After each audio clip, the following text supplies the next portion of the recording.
You're tuned in to RBLR, the home of Tampa Bay's RBLR Sports. 4 seconds left. In front. Happy moment. The Tampa Bay Lightning have won the first Stanley Cup. And the Tampa Bay Lightning have won the Stanley Cup. Lightning strikes twice. The Tampa Bay Lightning win their second straight Stanley Cup.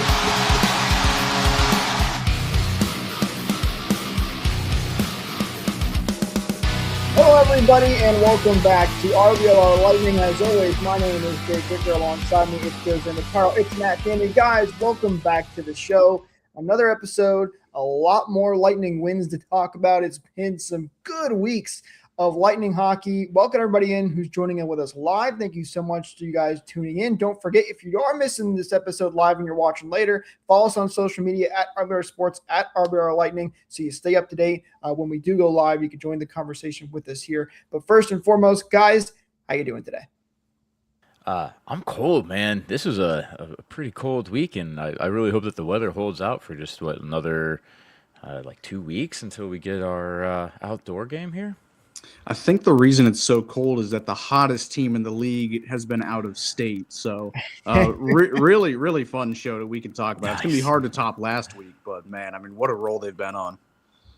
That was well played, Matt. That was impressive. Speaking of the outdoor game, by the way, we do have a couple of things. There's been a lot of things that have started to get announced for the game. They talked about all the pregame stuff that they're going to have. It was announced who is going to be doing the not the intermission, but I forget the wording that they used. They're going to have, who is it? Now I'm blanking right now. I'm trying to pull up the. What's that? A pre-show? Or is it an intermission performance? I think it's an intermission performance. Of course, I can't find the email now that I'm looking for it, but and it was a kind of a surprising choice because it's not like a Tampa-related artist, but it is a big name artist. Again, whose name I'm blanking on it. We'll get to that in a second, though. But I got it. I mean, it's Tim McCraw. That's pretty cool. Yeah, I was surprised. Country doesn't feel like it fits the theme for Tampa and Gasparilla, but I mean, it's not bad by any means. Do you have any pirate bands that you know of that you want to play? Okay, Matt, we could do some sea shanties. Sarcasm in that comment. Okay. If Tim McCraw went up there and did nothing but sea shanties, he would be my hero. And that would be great. Of all time. Yes, please. Yes, that's what I wanted, Matt. I want somebody who's going to sing sea shanties the whole time. Okay, so leave me alone. Just another thing they got wrong about the Stadium Series. You know, the jerseys and no sea shanties. I mean, come on, guys. We laid it all out for you. I am excited though because for those that I was lucky enough to go to the outdoor game the Lightning played in Nashville, and the NHL does do a very good job at setting up all different kinds of events before the game. If you're going, make sure you go early, check out all the stuff. They're going to have tons of cool little events, picture ops. I think there's a couple of bars out there. There's all different kinds of stuff. So be sure to go there early and check out all that stuff because it's going to be a ton of fun. And that's one thing I know the Lightning will be able to do very well in the NHL in general is those pregame events before the actual game. So definitely recommend getting there early and checking that all out. It's going to be a lot of fun, and the weather is projected to be decent. So we'll see. By the way, have you guys watched any of the little docu-series on this outdoor game and how they're getting ready for it and how they're going to be building the rink and all that stuff? Have you seen any of that? I've not. No, I'm usually, pretty big fan. I used to watch the Road to the Winter Classic, but I really didn't know that there was, any of these things. The Winter Classic always gets all the hype, and then the Stadium Series kind of gets pushed to the back burner. So I haven't seen any of them. No, Jake. It's on the NHL YouTube page. I believe it's called the Road to the Stadium Series. But if you go on the NHL YouTube page and find it, it's kind of annoying because they're releasing 10-minute episodes. Every 3 weeks. It's like, come on, guys, just release the darn thing or make it a little bit longer. I don't know. But it's very interesting. To get the inside scoop on some of the stuff. And I think that I caught the one of how Tampa even got the outdoor series. But the fact that they're talking for a long time about building a structure over the ice makes a lot of sense, in order to keep it shielded from the sun. And the fact that there's the technology enabling us to be able to have one at all is pretty cool too. Yeah, I know with the Florida Winter Classic, they had to use like 2 ice chillers, like at full capacity to even keep that ice pretty good. I'm not sure how it ended up being if the players said anything about it, but I think it'll be probably a little bit better conditions. Hopefully, the weather stays pretty cold for February 1st and not 70 degrees like it was in South Florida. According to weather.com, right now, the projected temperature high for the day on February 1st is 60 degrees. The projected low is 43. So by the time the evening rolls around, we might be seeing, we'll definitely be in mid 50s, maybe even lower 50s. I think that'll feel good. That'll feel pretty legit. I mean, it'll be colder than it is typically inside the arena. Yeah, that's about the coldest that I'd ever want to be outside. I'm a Florida boy. That's perfect for Tampa outdoor weather, right? It's not freezing, but it's cold enough.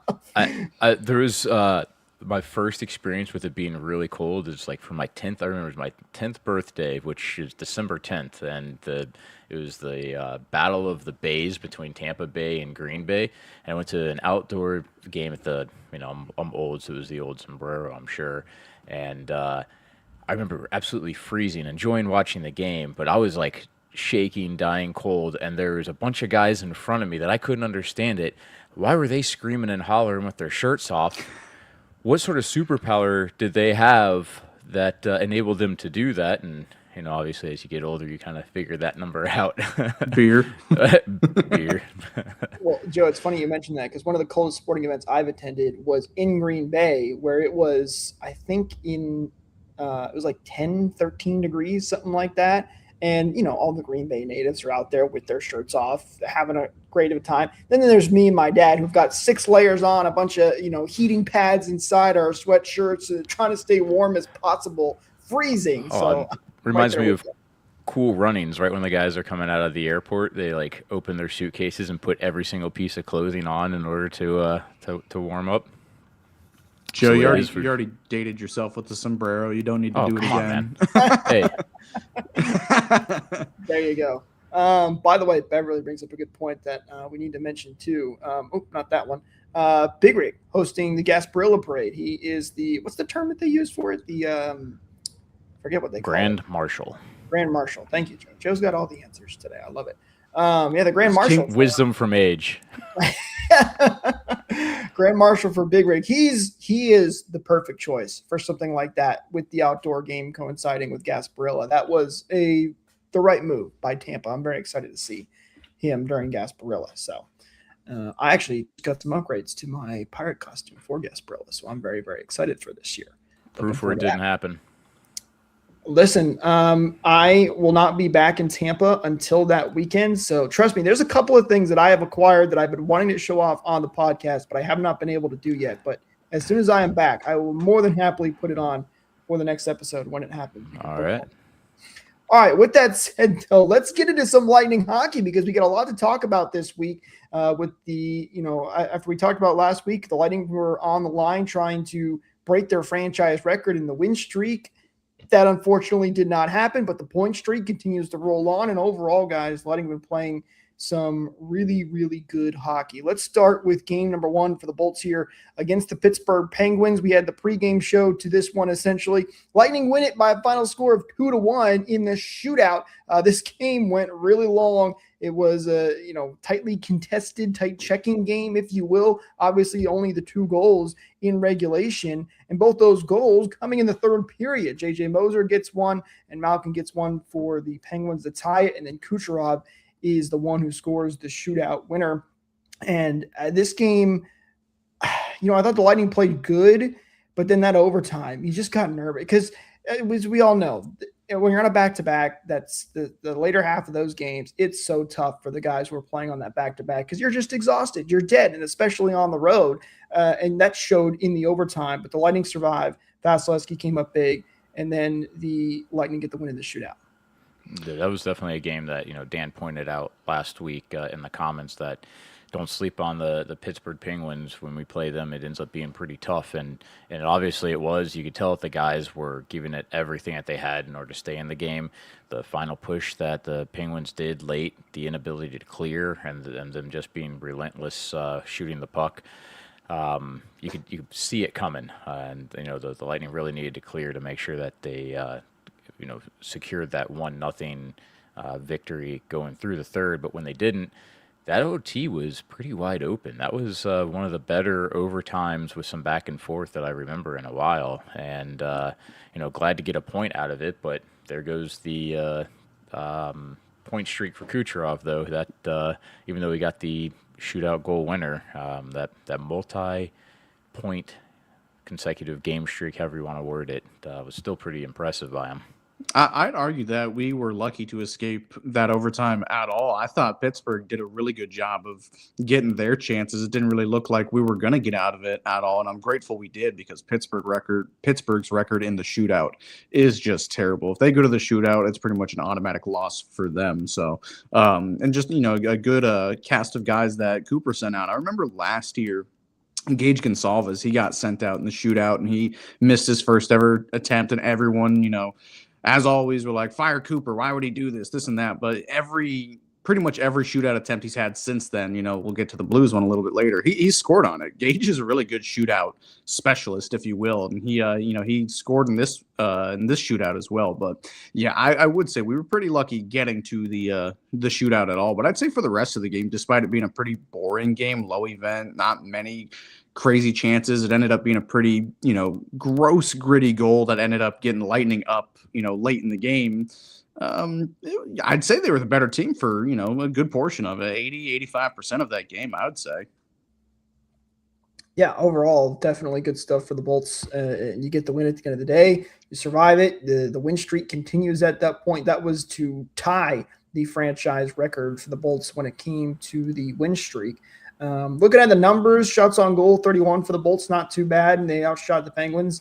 Faceoffs, 43%. Still not great, but better. And this has kind of been the Lightning's MO all year long, where they've had games that's been really bad in the faceoff circle, and then they've had games where they've been, just okay. Matt, what was the number you threw out there in last episode when the Lightning are what percentage? It was they're undefeated in games that they have a faceoff percentage under 40%. Under 40%. I still can't believe that. Well, they were over 40% in this one. Power play was 0 for 3, but the penalty kill also 3 for 3. Lightning had a lot more penalty minutes in this game than the Penguins did overall. But Bolts get the win, get another 2 points, and off back-to-back, that's always fantastic, so you can't complain about that. But then the Blues game happened, and this was a tough one because you're kind of looking ahead a little bit at the schedule thinking, the Lightning might be able to really make a run here with their win streak, and this one was obviously to break the franchise record at 13 games, and it's against the Blues who had just not played fantastic this year. And the Lightning take it back into a shootout again, or an overtime, I should say, initially. And the Blues, by the way, 0 for 8 in their overtime period. But the Lightning do lose this one in the shootout, and a lot of credit has to go to the Blues netminder, who I thought played a really, really good game. And I said this to myself and Michael, when that game got to a shootout, I knew that was going to be a loss, because when you got a goalie that's playing that well, the advantage goes to him in the shootout. You had to win that one in overtime. Lightning quite couldn't do that. But still, you can't be that upset about it. The Lightning get a point. The point streak continues. And, they didn't play that bad. They had a tough first period, but came back and played good for the rest of that game. Yeah, I mean, it was, the Lightning dominated that game, really, truly. Like, the 2 goals that went in against Vasilevsky, they were 2 minor but major breakdowns. Like, it just kind of blips in the action where, a bad turnover, ends up to a guy right out in front with nobody contesting him.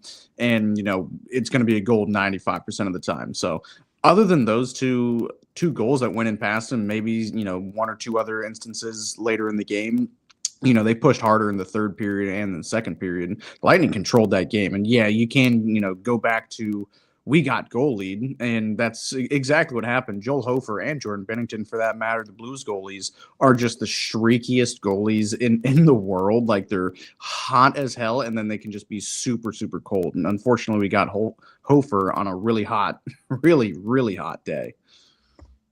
Yeah, I mean that's about all you can say, right? When you get goalied, and we know what that's like for a long time, having the goalie that's single-handedly won games for us. And Vasi was really good over the streak, but in the end, if you don't put in enough goals, it doesn't matter how hot your goalie is if you're not the team that's scoring. But one thing that is positive is obviously the 2 goals that the Lightning scored were on the power play. That's starting to click. I think it's still appropriate to be critical of Bjorkstrand, but it's good to see him absolutely, power one in on the power play there from that bumper position. It's going to do a lot for his confidence in order to be able to, to score one like that. And it's something that the team obviously needs. So, there's a lot of good takeaways for the game. Just an unfortunate result. Really glad they still have a point streak going, though. And it's funny how when things are going really well, just a little bit of adversity where you drop a point, you lose in overtime, feels like it's a huge deal. The team got, 5 of the 6 points this week, and for some reason it still hurts that they lost this one. Gets kind of spoiled. Yeah, I mean, it sucks. You can't, beat the, win record for the, consecutive wins. You can't get that 13th. I guess you can maybe be pedantic and take solace in the fact that, you're still haven't lost a game where they've scored more real goals than you. If you really want to take that route, shootout goals don't count. So the shootout really doesn't count at all, in my opinion. Like, yeah, again, it sucks that you can't get that record, set that record, but the shootout, when you lose, it's just kind of one of those things. You shrug your shoulders and move on. I would say that is partially correct. It doesn't matter at all if it's on a West Coast team.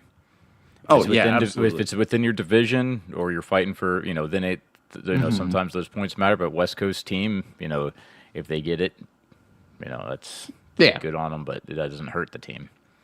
It stings because you were going for that record.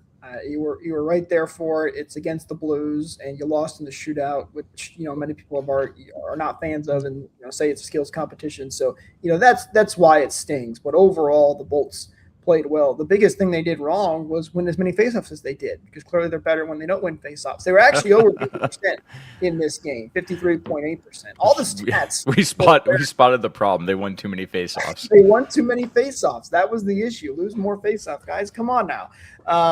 But point streak continuing is big, as we've kind of hit home here. And Lisa here says, I'm so proud of the boys. How can you not be with the way they've been playing and the things that they've been doing? There's no question followed up, but they still got a point. They absolutely did.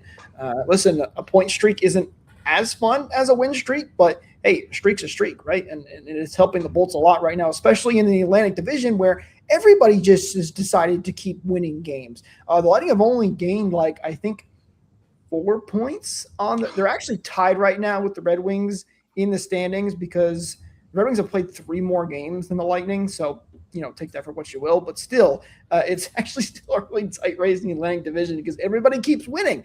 So this win streak is even more important for the Bolts.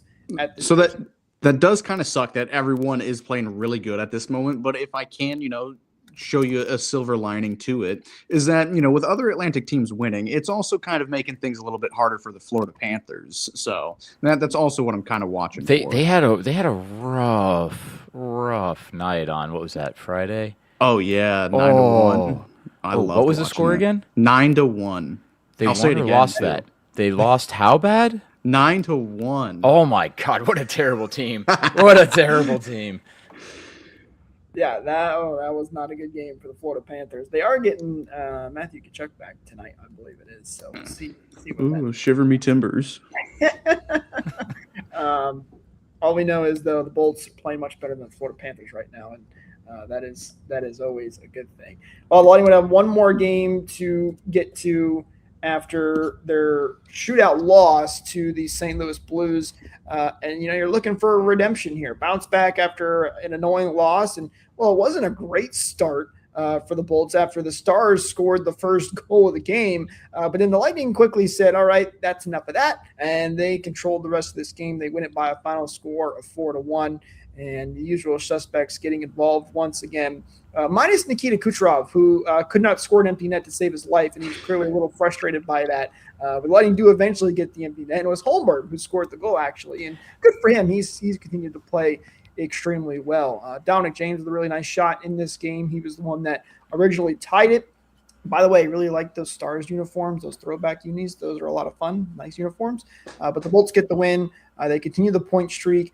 At 13 right now, and they've been playing really, really well.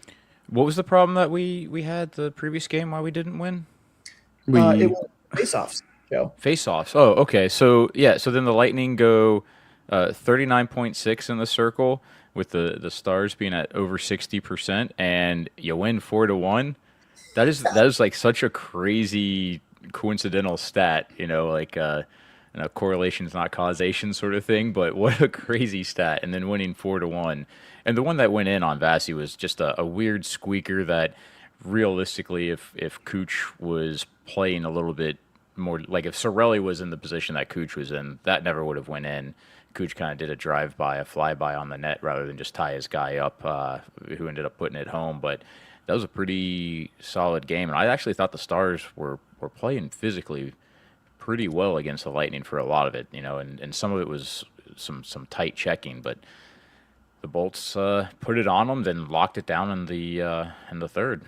They were playing physically pretty well, but this is one of those games where I'm not sure if the Bolts were just playing that good or if the Stars, as a whole, were just playing pretty poor. Like, they've been on a very bad pace recently. I think they're only have 2 wins in their last 10, something like that, something crazy like that for a team that was not battling with Colorado, but looking to be the second team overall in the league earlier. And 2-6-2 in their last 10. Ooh, that is rough. That is real rough. And I wasn't sure if the Bolts were just playing great or the Stars just weren't playing very good at all, or a combination of both. And that's probably what it is. But yeah, it looked like the Lightning were taking, especially past the first period, any inch that the Stars gave them, and they were giving them a lot of time and space to do a lot. That Dominic James goal as well. Of course, he was using his feet. That's the best, attribute that he has. And finally, he actually got a clean shot off. Brian Engblom, he says it best. He's like, he's got the skills, he's got the tools. He's just unlucky as can be, Dominic James. So I'm glad he, potted one in this game. But yeah, I mean, what a dominant win from the Lightning. And the only thing that I'm surprised about in this game,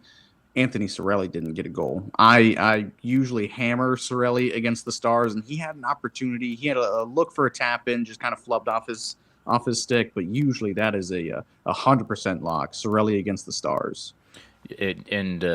Talking about James, yeah, he's a guy that he still plays like he's a little light on his feet, just a little bit. He gets muscled. He's got incredible intensity. And I was actually talking to some of my buddies about it last night too. That he kind of reminds me a little bit of Ross Colton in a way. Just going to say that Ross Colton 2.0. Yeah, and I mean Ross Colton was probably a heavier skater, a little bit heavier of a shot, but there's so much about his game that really does remind me of James, and I think he's just going to continue to improve. I think he's a guy that does have potential for being one of those top 6 sort of players in just a few years' time. I'm glad that he's on the roster. He's someone that we can hopefully hold on to. Well, what did Ross Colton do in his first year with the Bolts? He scored the game-winning goal in the Stanley Cup Finals for Game 7 to win the Cup. So, maybe James will do the same. It would be really nice, but he has been playing. There's a lot of parallels between the team that we currently have and the team that we had when we won the Cups, and I don't just mean because we brought in former players that were on those Cup teams that left either. Like, will any that come off the top of your head? The way that the fourth line grinds like crazy now, Gergenson's going out there, reminds me a lot of the way that we had I don't know if I'd say more of the fourth line, like with Maroon, but definitely shades of having like Coleman out there and guys that all of a sudden you don't expect them to score, you want them to eat up ice time, and they're doing it extremely well, and then they're also getting those lower line goals. And then we're also having defense that all of a sudden we just our defense is unstoppable and we're missing our two best guys, and it's been really strong defensively, and that's one of the things that the Lightning were tough to play against before. And then you've got these little key pieces again, like seeing James sort of play. You start getting these heroes that come out of almost nowhere to really shine in the on the team. And I don't know, this reminds me of those years where it felt you could feel the team coming up. You could feel them building some momentum and having something special, especially that 1920 year, and then they just broke out. And this feels like a team that where we thought we were rebuilding and the window might be closing, they might be breaking out. I have the best parallel between the two. It's that you have a bald right-handed defenseman who is great offensively and a black hole defensively. Kevin Shattenkirk and Darren Radish, there really is no difference. So that's my my correlation. I mean, you're not wrong. A couple of comments here. This one from Beverly saying, hopefully James will stick around this summer and get a lot of time with the team. I wouldn't be surprised to see him stick around. I don't think this is like a Ross Colton situation. Ross Colton, as Joe kind of mentioned, was, he scored a little bit more than James currently is and kind of priced himself out. And that was right in the middle of the Lightning, cup taxes and cap not moving up. So it was tough to keep him. I think that the JBB will get him extended pretty easily. He'll at least get one of those bridge type contracts for a couple of years and see what happens from there. Let's see what else we got here. The Gord comment that she has, I like from Lisa. Lisa's saying Gord is still a pain in the A double $sign. And I'm assuming not in the bad way, but in the good way, that he is a giant pain for all the other teams. And you saw him go basically nose to nose with Jamie Benn, who's a big guy that's got a nasty streak in him, and Gord doesn't care. He doesn't care at all. Not at all. He's one of the best pieces I think the Lightning brought back. I'm very happy to have him back on the team. Speaking of former players maybe making a return, by the way, I don't know if you guys have seen a lot of this. I don't think we've talked about it too much, but Panarin never played for the Lightning. Oh, yeah, Panarin not getting offered a contract by the Rangers is the report, and Lightning do like to take those New York Ranger players, so would be. And they like to win championships in Tampa too. So Panarin connection with Kucherov and all the other Russian Vasilevsky as well. It seems too good to be true. But no, I was referring to Coleman. Still lots of rumors about Coleman possibly returning to Tampa. I don't know how realistic that is with his contract situation and all that other fun stuff, but it is out there, and it's not crazy. I wouldn't hate it. I would take Blake Coleman back with open arms. I know he makes a bit much, he makes something in that $6 million range, but he did score 30 goals a year or two ago, on a pretty low scoring Calgary team. And obviously you're not going to get that, but man, he was such a heart and soul guy here. He was a fan favorite. I adored Blake Coleman when he was here. He's one of the biggest losses from those cup teams, in my opinion. So I don't know what retention though, Yeah. Could not be too bad. Because Calgary's in rebuild mode. I don't know what their retention slots look like. They just got rid of Rasmus Anderson and his whole contract, but you might be able to make something work and maybe swing for the fences a little harder. I would love a Panarin or an Alex Tuch, but Tuch might be off the table now. And maybe even Michael. He was brainstorming about Connor Zary a bit from Calgary. Maybe you get two of them. Maybe you get both of them in one fell swoop. Send Bjorkstrand out the door or something like that. Maybe. It's going to be an interesting trade deadline with the spot the Bolts are in, because they're playing such an unbelievable pace, and with all the cap situations, we'll see what JBB is able to pull off. I have a good feeling about this trade deadline, though. They love to make those sneaky moves that always. That's the question for you guys at home. Put it in the comments down below and let us know. What first round pick are the Lightning sending out and for what player? There's always that one random player the Lightning just ship out a first round pick that nobody sees coming. And ends up being a huge impact for the Bolts. That's your question. Who are they trading for in that scenario? Because they do it every year. Bottom line, big week for the Bolts again. Even though they do lose the win streak, they continue the point streak. They continue to play great hockey overall. And let's go to our 3 stars of the week, because while there were a lot of wins, pretty spread out this time around. A lot of different guys who were deserving to get on this list and played pretty well. But let's start with our number 3 star of the week. It's a guy that we've talked a little bit about here, and that is none other than Dominic James, who scored that big goal against the Dallas Stars to originally tie the game. Talked about how he kind of compares to Ross Colton, but just a guy he's always got a great energy about him. Every time he is out on the ice, he gets number 3 star of the week. Yeah, I mean, another great week from him. Like I was saying, he's a guy that's got all the tools. He just kind of needs to put some of them together and, figure out how to use them. But he's got the speed. I hope he can find his hands, because sometimes he's skating faster than his hands can actually go. But, man, if he's able to get some passes off, get some shots off, he can be a consistent 40-point guy, 20 and 20, something like that. And I love the comparison to Ross Colton, a fast, plays a little bit bigger than he actually is, and just loosey-goosey looking too. Like, he's not an elegant skater, but it's just powerful, especially for being a smaller guy like that. So glad to see him get rewarded with another multi-point game as well. Like, he's got 3 or 4 multi-point games this season. Again, he's already better than Isaac Howard too. So we've got a real diamond in the rough. Like the trash talk in the middle of a compliment. This allowed him to be dead even on his plus minus. You can see his game continuing to improve and get better, and quite a week for him, and obviously made a difference in winning that Dallas game. Dominic James is a lot like the merch you can find on shop.rblrsports.com. It just looks good out there on the ice. And don't forget, guys, you can use code BOLTS to get 10% off your order as well when you're checking out that good-looking merch on shop.rblrsports.com. Not just Lightning as well, Rays, Bucks, Rowdies, Sun, all that different team-inspired merch. We've got it for you guys. Links, as always, are in the description below. Go check it out and grab yourself some new merch and use code BOLTS to get 10% off.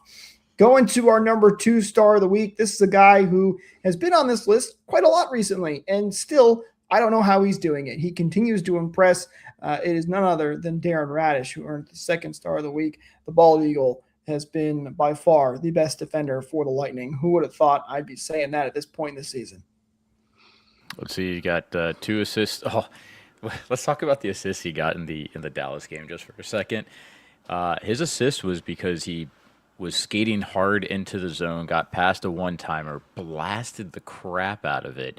One of the Dallas players blocked it, did not get back up, and that allowed basically for the 2-on-1 down low for Kucherov to pass it back door. And what a threat this guy is when he leans into a shot. No one wants to get in front of it, and everybody's taking notice. He's just doing such a great job back there, and it's something that the team really needed, and he just continues to perform.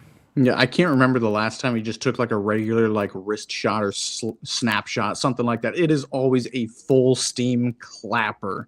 And again, they're hitting the net. If we were saying this in October, it's like going wide left, wide right. It looks like Brandon McManus. Sorry, Jake.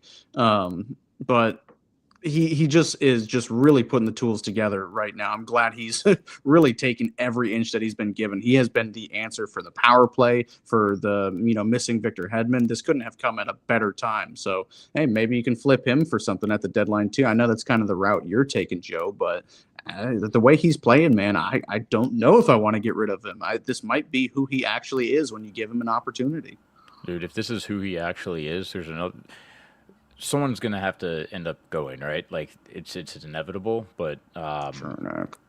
Yes. There's another right-handed player that I'd rather see go at this point, especially if you can lock him in. And you know what? Good on JVB for saying no. We're not gonna have negotiations when this guy is scorching hot. Yeah. I'm not gonna negotiate with my hands tied behind my back and someone as bright as the sun. Coming straight into the dealing. So I hope they can work out something with him because he's just playing so well that even as a trade that his stock is up really high.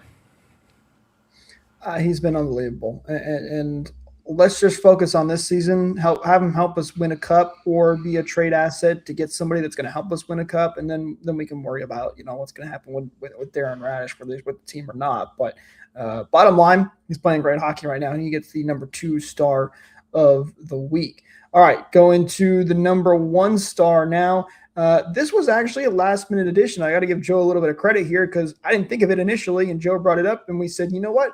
Yes, he needs to be on this list because he played unbelievable in all 3 games and really in multiple times was the reason the Lightning were able to stay in games or just win them as handily as they did. And that's none other than Andrei Vasilevsky, who gets the first star of the week. He was fantastic. 2-0-1 shootout loss in there, but gets a save percentage of .941, goals against average, which is 1.27. Great stuff from Andrei Vasilevsky in these 3 games. Yeah, he allowed, what did he say? It's 4 goals in 3 games.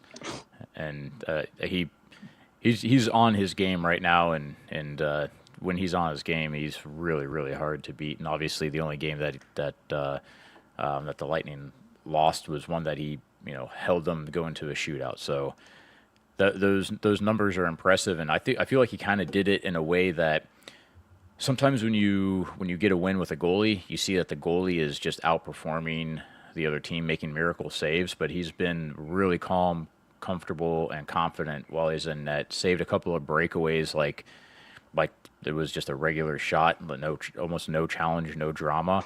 And I think because of that, it's not being as flashy is why we didn't all immediately come to the same conclusion that he should definitely be that high in our list, because he's given the team the confidence to play in front of him rather than being in sheer panic. Which even if you're playing well as a goalie, you can have that sort of if you're not playing calm, then the rest of your team doesn't have that opportunity to. So he's been great and definitely deserves that number 1 star.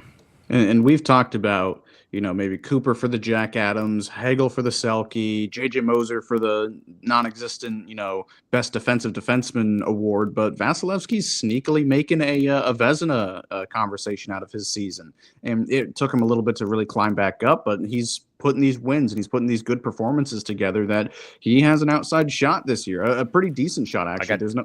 I got the numbers if you want to hear them real quick. Please. Okay, so first for the save percentage at .921 is Devin Cooley. I don't know how many games played he has in Calgary, but he's all right. Number 2, 3, 4, and 2, 3, and 4 are at 917. Vasi's at a 916 at 6th spot, so he is very close for his save percentage to be as good as the best in the league. He's definitely top 10. And then for goals against average, best is 219, and he's at 222 in 4th spot. So by the numbers even, he's kind of doing what I think Kucherov did, right? Started off the season not that great, and then just been absolutely outstanding in the second part of where we're at right now. Yeah, right now I know the 2 favorites for the Vezina are, number 1 is Ilya Sorokin. He's definitely got the shutouts, and he's had some really massive performances, and Logan Thompson as well. Those are the top 2, and he's got Vasi has better stats than the both of them, I'm pretty sure, if you look at everything combined.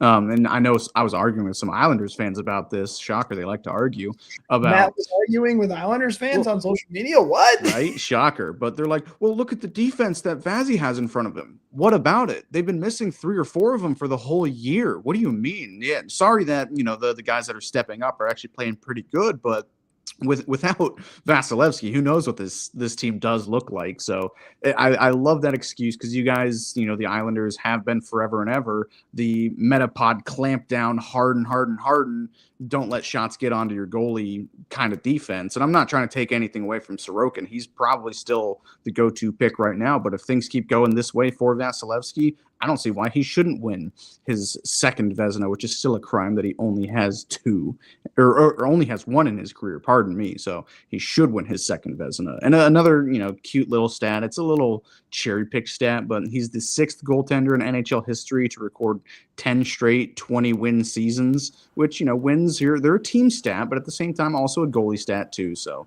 just crazy. And that list includes guys like Marty Brodeur, Patrick Waugh, Jacques Plante, like just all-time names on that list. I think Ed Belfour as well. Just crazy guys on that list. There's a whole bunch of stats that he's coming into, and like he's 30.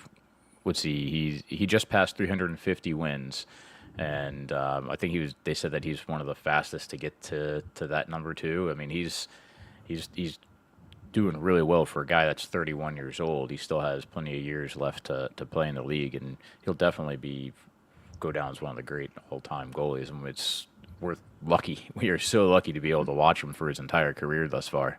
And a great goalie that you can compare him to, sorry, Jake, but is Sergei Bobrovsky, another, all-time Russian goaltender. He's not, as good as Vasilevsky, in my opinion. Some Panthers fans would argue that, but they're wrong. But he just got his 400th win a couple weeks ago. Mind you, Bobrovsky's like 6 years older than Vasilevsky, started playing younger than Vasilevsky. Like, he's rocketing past some of these other all-time already Hall of Fame goalies, even these active goalies that will be in the Hall of Fame, like Jonathan Quick and Bobrovsky, guys like them. He's going to rocket past these guys in pretty much every statistical category. I know he's already only like 10 shutouts behind Bobrovsky, something like that. Like, he's just on a way better trajectory. 52 versus 41 for Vasi, and how many of those ones too that the Lightning just kind of gave up on a game because they're up 4-0 and then let one in with less than 5 minutes to go to break that for them. Or you can't clear one out because like this Pittsburgh game, you just kind of collapse last second too. So it'll happen, sooner than later. That's my rant about Vasi. I'm glad we called this audible. By the way, to your point, Matt, of any argument of, look at the defense that Vasi's had in front of him goes out the window when that argument was used for John Cooper not to win a Jack Adams award. He's got all these great players. And then we're going to sit here and talk about the Colorado Avalanche head coach, Jared Bednar, about being a Jack Adams award finalist. So I don't want to hear anything about, look at the defense he's got in front of him. No, you try to use that excuse, and that's been thrown out the window with what the Avalanche are doing this year. Not that Bednar deserves to be a Jack Adams award finalist. He does with what the Avalanche have been doing this year. But if you're going to use that excuse against Cooper and then throw it out the window for the Avalanche, I can't do that with Vasilevsky as well. So I don't want to hear it. The goalposts have legs when it comes to that award. They really do. And again, I know everybody says this, at the end of the day, all that matters is that Stanley Cup, and the players will say the same. But still, we want our players to get their recognition. Yeah. We're going to do it here on this show, but we want them to get the recognition here at the national level as well. So, I'm gonna complain about it as much as I possibly can. But Vasilevsky's been playing fantastic. He gets the number one star of the week. There are your three stars: Dominic James, Darren Radish, and Andrei Vasilevsky. Let us know down in the comments below. Do you agree? Do you disagree? Is there somebody different you would have put up? We'd love to hear what you guys have to say, as always. Shout out JJ Moser, who we snubbed off the list, but he had a really good week as well. Listen, when you're winning this many games and on a 13-game point streak, there's a lot of guys that could have been on this list that didn't get on it. By the way, the guy that actually got kicked off the list that we because of Vasilevsky was Yanni Gourde. Oh, wasn't? Oh, sorry. Yes. But Moser's a good point, too. Yeah. And Gourde had a very, very good week. We talked about him a little bit, too. So shout out to you. Every single person that played this week could have had an opportunity to be on this list. It's not like, earlier this season, I always harken back to where you couldn't really figure out anyone because everyone was playing so poorly. Everyone this week was playing really darn good. I can't find flaws in anyone's game. Even, Holmberg and Gergensons and Gourde, these lower line guys. Everyone was playing good. Charles-Edouard Destoux playing great. All right, let's look ahead here for the Bolts at their upcoming schedule. Finally, the Bolts are going to be returning home to Benchmark International Arena tomorrow, Tuesday, the January 20th. Lightning playing the San Jose Sharks at 7 p.m. Eastern. I do believe the Sharks are playing as we speak, so we're getting the Sharks on a back-to-back, which is really nice as well. Lightning beat up on the Sharks last time these two teams faced off. They won it 7-3, by the way, in San Jose. Then they'll have another 2 days off because why not, even though the Lightning are so far behind in games played. And then they'll have a back-to-back on Friday and Saturday, both on the road, where they will take on the Chicago Blackhawks at 7 p.m. Eastern. That game, by the way, on ESPN. And then they'll take on the Columbus Blue Jackets on the 24th, again at 7 p.m. Eastern, before returning home to Benchmark International Arena, where they'll play the Utah Mammoth on Monday, the 26th. Again, that game at 7 p.m. Eastern. So when it comes to the teams by the numbers in the standings, not a great run of teams that the Lightning are going to have to face here, but we also know how that goes. You got to be ready. Got to be playing at your best for the whole entirety of the week. Yeah, you can't sleep on the Mammoth or the Sharks. Both of them are basically 7-3 in their last 10 games. Mammoth being 7-2-1 actually. with a 3-game winning streak. So yeah, there's some teams that are coming that for some reason the Sharks tend to be weird games against the Lightning too. So don't sleep on them tomorrow night, but continue getting those points, and they have a good chance to keep rolling and keep getting hot for that this next stretch. Yeah, all 4 of these upcoming games, they're all trap games. Like you're white hot right now. Don't take any of them lightly. And even Columbus, they just fired their head coach and replaced him with Rick Bowness. And he's I think they've gone undefeated or close to undefeated since hiring him too. So you've got some pretty hot teams coming in right now. I wouldn't call them good teams, but hot teams. And I'm really hoping that I can break my curse against the Sharks. I've seen them twice live and we've lost both games. I'm going tomorrow, so hopefully I can break that curse. Man, how much do I have to pay you not to go to that game? $38. That's what I paid.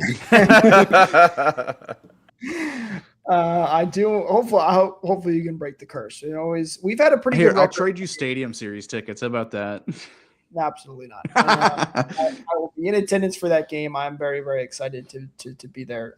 That's going to be one heck of a game. Just don't get on a ridiculous streak and then end up losing that Stadium Series game. That's the most important one. Yeah. We want to be able to make fun of Florida Panthers fans that we're 2-0 in our outdoor games and they're 0-1. So, we still have a better record than 1-1 in outdoor games, better than 0-1. Yeah, but 2-0 is a lot better than 1-1. It is. But you are technically correct. Comment here from Daniel. We're going to get to this quickly. He says, I am concerned with where that they're at in the standings with the streak that they've been on. You play that well, you expect to create a gap between you and the teams behind you. And you're right. Listen, when you're winning this many games, you do expect to get on a much bigger gap. But I alluded this to a little bit earlier. Let's take a look. I'll pull up the standings right now. Right now, it is accurate, but really the teams that you're not pulling away from are the top teams. If you look at the Panthers, the Lightning are more than 10 points with the same number of games played. So, you'd like to see it start to fall off more, but there's something crazy about the East this year that's not like anything I really ever remember seeing before. And even the goal differential, what I kind of usually use as like a benchmark or where you can kind of judge teams, it is starting to prove true where usually the teams that are plus are going to be making the playoffs, and if you're a negative goal differential, you're not. And that cutoff is right at the Panthers, so the highest team that has a negative, and they're still 4 points out of a wild card. So the team is hot, but it's also just I think the East is so tight. They gotta keep going. What a cruel fate we live in, where we're going to win the division and get paired up with the Florida Panthers, who just squeak in the first round. That's such a cruel world that we probably will live in. They're not making the playoffs. Yeah, you're right. They're not in a great spot. Well, yeah, again, the Eastern Conference, the New Jersey Devils have a winning percentage of .521. .521. The Rangers are the only team in the Eastern Conference who don't have a .500 winning percentage, and they're sitting right now. Meanwhile, in the West, you have the Calgary Flames, who are sitting in 6th in the wild card spots, and they are below 500. So there's just and then you have the Vancouver Canucks, who have been having an abysmal season, or dead last right now. So there is such a big difference between the West and the East, and everybody is winning games. As mentioned, Detroit right now, they are on a 2-game winning streak. In their last 10, they're 7-2-1. Montreal 6-3-1 in their last 10. Look at some of the wild card teams. Boston's on a 6-game winning streak right now. They're 8-1-1. Buffalo 6-3-1. Toronto 7-1-2. Like, teams in the East are just winning games right now, which is why you're not getting that point difference. But again, 47 games played for the Bolts. It's one of the lowest in the entire division. So now they have to win those games, of course, to really build that gap that we're referring to.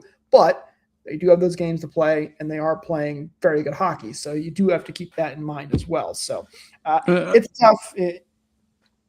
Another counterpoint to Dan is, as it sucks you're not, really creating a huge gap, but what are the odds that all of these Atlantic teams, minus Ottawa, keep up the same torrid pace?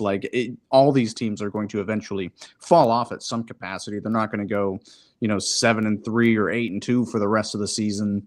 Like everyone's probably going to fall off a little bit, except the Lightning, of course. We're going to keep on our torrid pace. Well, I mean, one of the nice things about the Lightning is we've been doing it with a ton of adversity in terms of injuries. So it's not one of those cases where you just have a bunch of healthy players, so you're winning on that alone. It's been under a whole bunch of different circumstances, and with backup goalie wins as well. So it's the team's got a pretty good balance to keep up. No matter what happens, I like the spot that they're in. The Olympics are going to be interesting. Do you not like the spot when you're in first? Well, obviously. The Olympics are going to be interesting too because you've got that break and what it's going to do to some teams. And I'm still very nervous about that whole situation because it's not been good. That stadium is still not done. The first test event they did was an absolute, I won't say it's a disaster, but they had to come out and fix the ice in the middle of it. It wasn't that bad. There was a hole in the ice, but I mean they patched that up. You get holes in the ice just from skating hard and cracking it. It's the optics though, after all the news, and then you still have a hole in the ice. That's what worries me more is just hard competitive play right before you get to the playoffs, and we got a team that has. Do we officially have the most players on our roster that are making it? Yes, we do. But there's like the question of Victor Hedman, who is I think expected to go. Braden Point even is still questionable. Right. So that's what I'm saying. Is this? I love the idea of the Olympics, but it's so much better when your team sucks. Yeah, it's very, very true. In a perfect world, everybody will play, everybody will be healthy, they play great, and we continue to run right out of the Olympics. But we all know that's not how the world works. So we'll see what happens. We'll be here to break it all down as we get closer to that. But right now we have a win streak to look forward to, or point streak to look forward to for the Lightning. We'll be back to break it all down next week for you guys. But that's going to do it for us in this episode. Thank you so much, everybody, for tuning in with us once again. But we'll see you guys in the next one. Go Bolts.